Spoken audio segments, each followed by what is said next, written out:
মৃত্যুর পর পুনর্জন্ম কিভাবে হয়, কেনই বা হয়, কিভাবে মায়ের গর্ভে আবার প্রবেশ করি, সেই গল্পই আজকে শোনাবো। শ্রীকৃষ্ণ কি বলেছেন।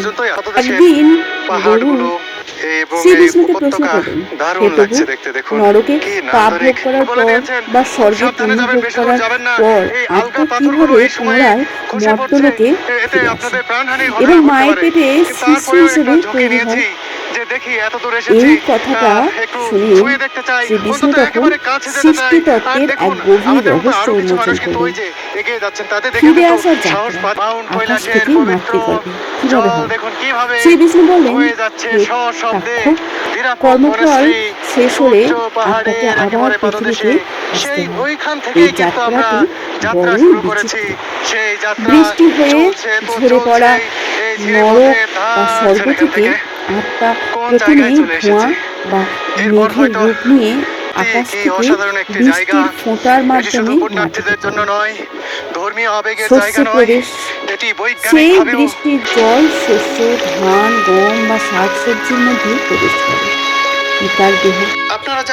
সেই শস্য যখন কোনো পুরুষ ভোজন করে তখন সেই শস্য রস থেকেই পুরুষের দেহে বিষ উৎপন্ন হয় এবং আত্মা সেই বিষের মধ্যেই আশ্রয় নেয়।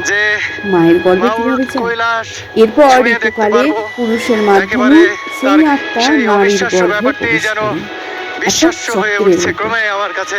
এর জন্য অনেক শ্লোকও আছে, সেটা কিন্তু গরুর পুরাণে পাওয়া যায়। আমি শুধু শ্লোকগুলো ব্যাখ্যা করছি। প্রাক্তন কর্মের প্রভাবে এবং ঈশ্বরের ইচ্ছায় জীবন বিশেষ দেহলাভের জন্য পুরুষের বিষের কোনায় আশ্রয় করে নারীর উদরে গর্ভে প্রবেশ করে ভ্রূণ গঠনের পর্যায়ক্রম করে। শ্রীবিষ্ণু গরুর পুরাণে ভ্রূণ বিকাশের যে বর্ণনা দিয়েছেন তা আধুনিক বিজ্ঞানের সাথে অনেকটা মিলে যায়। প্রথম রাত্রি শুক্রাণু ও ডিম্বাণু মিলনের তরল অবস্থা 10 দিন পর ফুল ফলের মতো আকার নেয়। 1 মাসে একটি পিণ্ড বা মাংস বলা হয়। 3 মাস পর হাত পা অঙ্গ প্রত্যঙ্গ গজাতে শুরু করে। গর্ভবাসের শ্রীবিষ্ণু বলেন, হে গরু, নরকের কষ্টের মতোই গর্ভের কষ্ট হয়। মায়ের জঠর বা পেট হলো মলমূত্র, রক্ত, কৃমিতে পূর্ণ একটি অন্ধকার গহ্বর। সেখানে শিশুটি সংকুচিত হয়ে থাকে। মা যখন ঝাল, টক বা খুব গরম খাবার খায় তখন গর্ভের শিশুর কোমল শরীরে তা আগুনের মতো জ্বালা দেয়।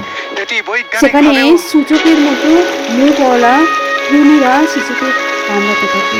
শিশুটি নড়াচড়া করতে পারে না, অনেকটা খাঁচায় বন্দির পাখির মতো থাকে।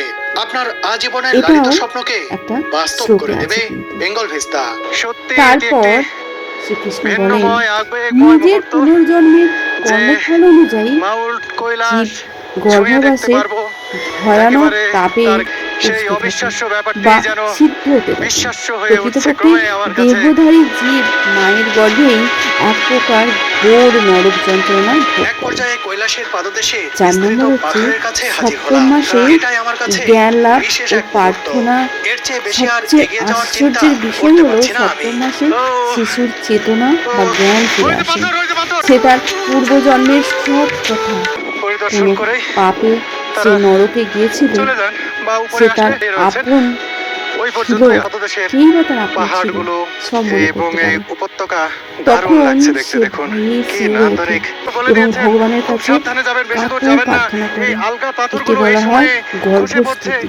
শিশু হাত জোড় করে ভাবে, হে প্রভু, আমাকে এই মলমূত্রের কুণ্ড গর্ভ থেকে উদ্ধার করো। আমি কথা দিচ্ছি, এবার পৃথিবীতে গিয়ে আমি আর মায়ার টানে পাপ করব না। আমি শুধু তোমার ভজন করব। শিশু এই প্রতিজ্ঞাবদ্ধ হয়। তারপর শ্রীকৃষ্ণ আরো বলেন, জানো, যখন শিশু ভাবে কবে আমি এই জঠর থেকে বের হয়ে জ্ঞান ও বিজ্ঞান লাভ করব, বের হয়েই আমি সর্বদা শ্রী বিষ্ণুর ধ্যান করব এবং তাকে কখনো ভুলে যাব না।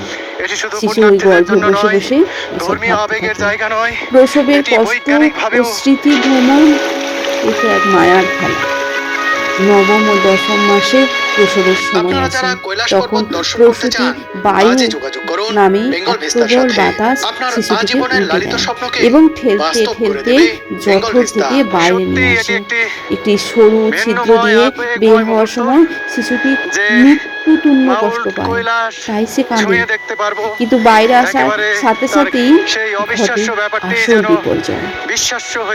শ্রী বিষ্ণু বললেন, হে গরু, ভূমিষ্ঠ হওয়ার সাথে সাথেই বিষ্ণুর মায়া বায়ুরূপে শিশুটিকে স্পর্শ করে।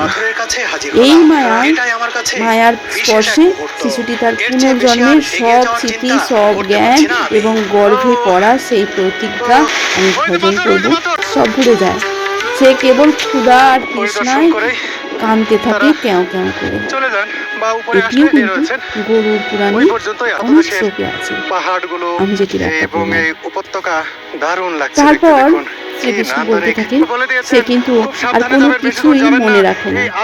মায়ার বায়ু স্পর্শ করার সাথে সাথে সে শত কোটি জন্মের সব কথা ভুলে যায়। তার গতি ও জ্ঞান বিপরীত হয়ে যায়। তাই সে উচ্চস্বরে রোদন করতে শুরু করে। আবার নতুন জীবন চক্র চলমান হয় তার, কারণ পুরনো সবকিছু ভুলে যায়। এরপর শিশুটি বড় হয়। ছোটবেলায় সে খেলাধুলো মোহে থাকে, যৌবনে নারী ও অর্থের মোহে পড়ে, আর বার্ধক্যে রোগে কষ্ট পায়। সে ভুলে যায় যে সে কথা দিয়েছিল ভজন করবে। ফলে মৃত্যু হলে তাকে আবার সেই নরক বা স্বর্গ এবং আবার সেই গর্ভবাসী চক্রে ঘুরতে হয়। শ্রী বিষ্ণু গরুকে বলে, এই জন্ম মৃত্যুর চক্র বা পুনর্জন্ম থেকে বাঁচার একমাত্র উপায় হলো মানব জন্ম পেয়ে মায়ার মোহে না পড়ে হরিভক্ত করা এবং সৎকর্ম করা। তবেই গর্ভবাসের যন্ত্রণা থেকে চিরমুক্ত বা মোক্ষ লাভ সম্ভব হয়। তাছাড়া কোনোভাবেই সম্ভব হয় না। কিন্তু তবুও সংসার তো করতেই হবে। সেই সংসার করতে গেলেও কিন্তু সেখানে সৎ থাকাটা খুব জরুরি। মুক্তির জন্য সৎ থাকতেই হবে।